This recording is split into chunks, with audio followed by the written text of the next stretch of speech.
Welcome to Eye on the Money, the television show that gives you insights into how to improve your financial well-being as well as make your money work for you. I'm Ingrid Nantege.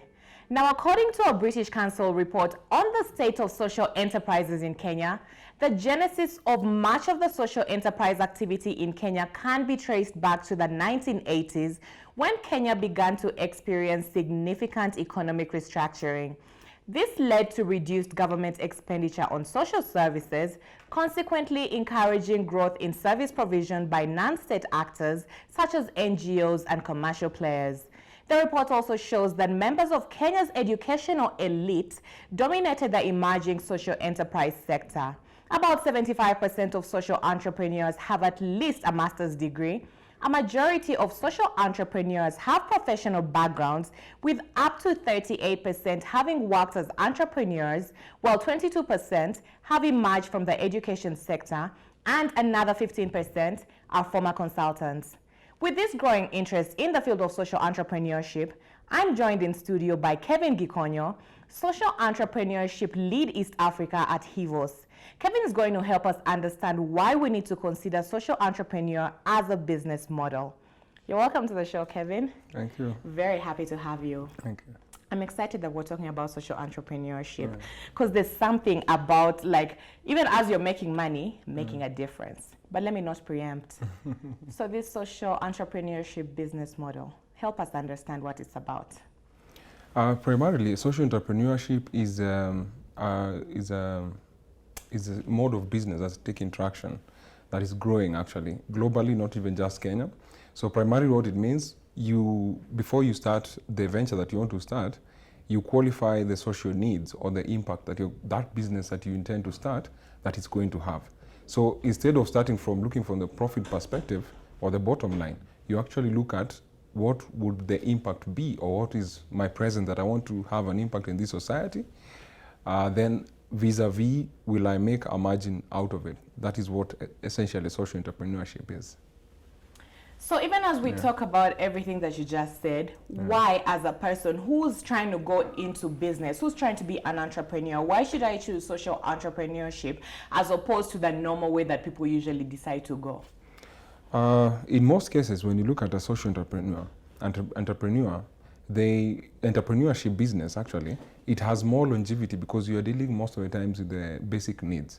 We are dealing with what matters to people most. So most of the times, if you want your business to outlive you, better look at what is the greatest need that is existing in that particular environment, then cut out a business out of it. That way you have the business going for long.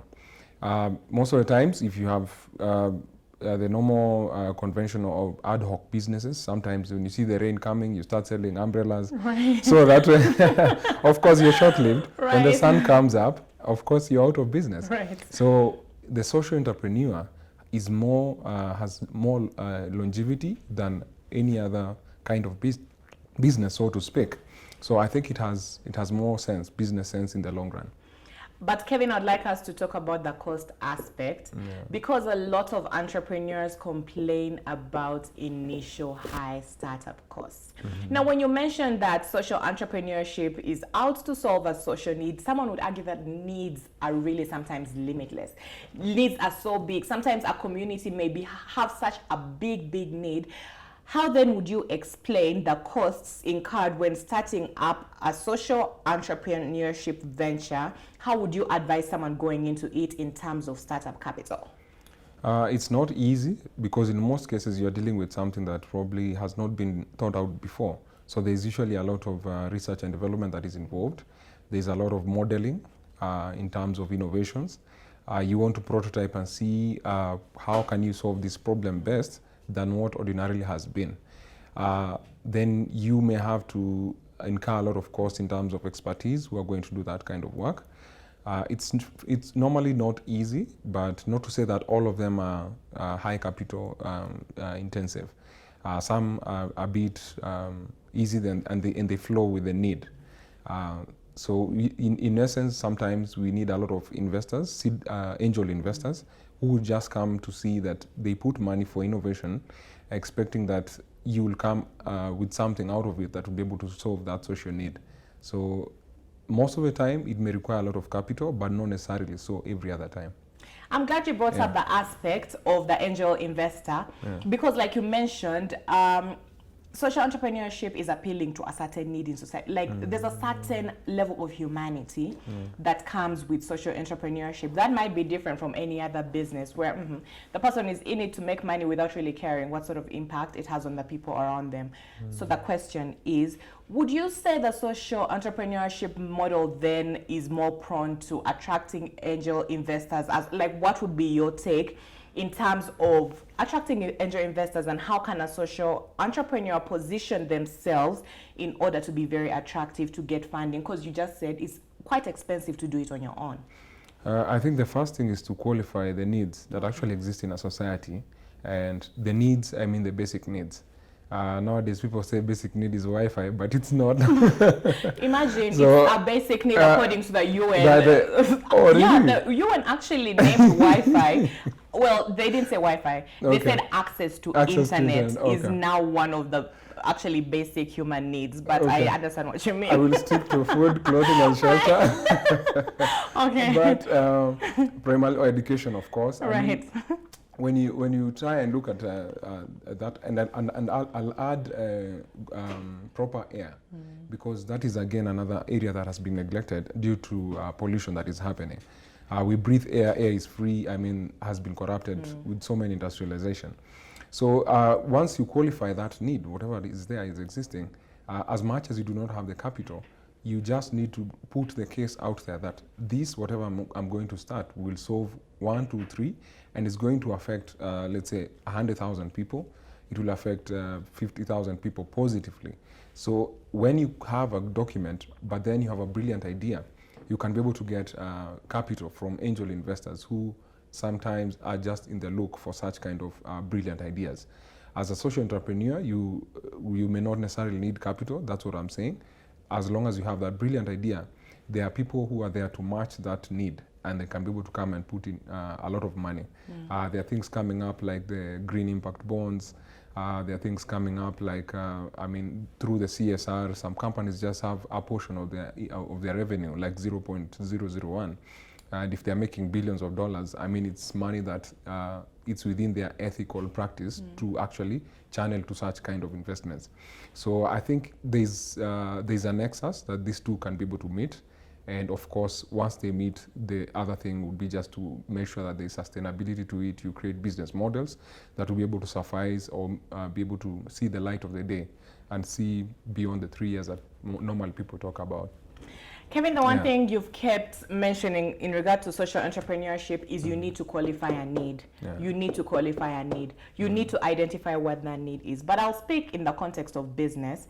We've seen entrepreneurs just generally, without being specific to social entrepreneurship, where they've gone into a place, identified the need, and gone into that business, but still failed. So my question is, even as you qualify a need, as social entrepreneur, what do you need to do to ensure that you actually thrive in that area that you've entered into? Does that make sense? Yeah, it does. I would not say that social entrepreneur business are out there in the moon. They are as equal as any other entrepreneur.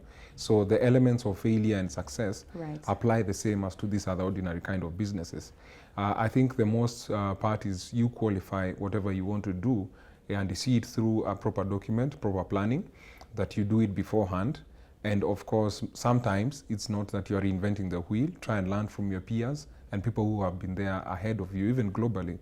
With internet, you can be able to get some of this information, get expert advisors, fund managers who can be able to tell you this is what is going to happen because they have done the analysis in a 10-year spread. So it's up to you to know how you can be able to scale that up, how much you're pumping in so that you grow with the needs that are actually happening in a society. Yeah. Kevin, we've often, or personally, I've often, even when I was doing my research, like I've found that social entrepreneurship and social business have a lot of times been used synonymously. Are they one and the same thing, or what's the difference? What would be your say? Like, if you could help us understand what, is it just towards being used differently? What's social entrepreneurship and what's social business? That's a very good question. In fact, there's a very big distinction between a social Very entrepreneur, big. very big, Okay. and a social business. So I'll break it down to you, because a social business, and I'll give you examples, is a business that has been created with an element of a double-edged sword, so that they want profit and they still are looking out for a social need. Right. An example would be the Tesla company that came up with electric vehicles. That is a business that was created, a model, because there was a lot of upheaval, I'd say, from the manufacturing industry, the consumers, about air pollution. Can we come up with something that is able to move on four and not cause the pollution that we are seeing? Right. So Tesla company was created. It brought out the electric vehicles, and it had a lot of traction in terms of the IPO once they floated their share offer. So that was a business, it was a social business, and they were looking for profit, and at the same time they were solving a social need. Social entrepreneurship, in the other hand, is meant to solve to create impact and solve a social need, but then look at the bottom line in a very faint manner, that they make something out of it to give it the lifeline that it needs. So in essence, for example, if you have a company that has made 10 million, and that out of that business itself, and they're solving a social need, they would actually reinvest something like 8 million back to see that the business model continues, and the 2 million would probably be administrative costs. So they are almost operating at zero. So that's the difference between the two. One example of that is a brilliant project, African Biogas Partnership Program, which I'm privy to have information about it.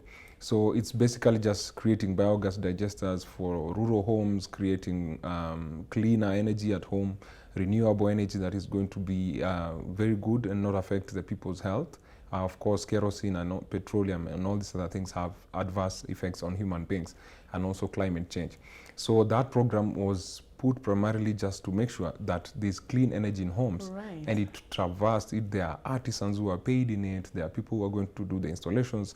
So the consumers pay, but the profit itself is actually put back in to see that another biodigester is put in another home. And of course, with it, there are several elements that come with it, like carbon credits that follow it.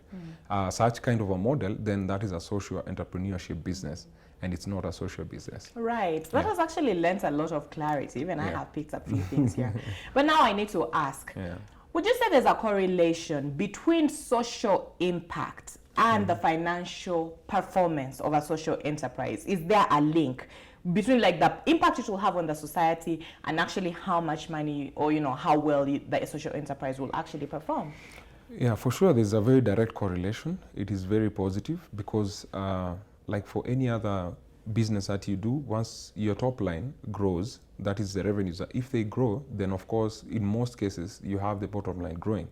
If I sell more shoes and I'm making 2 shillings out of it, then of course my profits keep going up. So there's a very direct correlation between social impact vis-a-vis the financial outcomes that come from it. So that, in a sense, there's a positive correlation that I would say. Thank you very Yeah. much. Kevin, don't go anywhere, because when we come back, we have so much more on social Okay. entrepreneurship right here on Okay. Iron the Money. Right now, we'll take a very quick break, but you can keep the conversation going on our social media pages at Metropole TV KE on Facebook, Instagram, and Twitter. Don't go anywhere.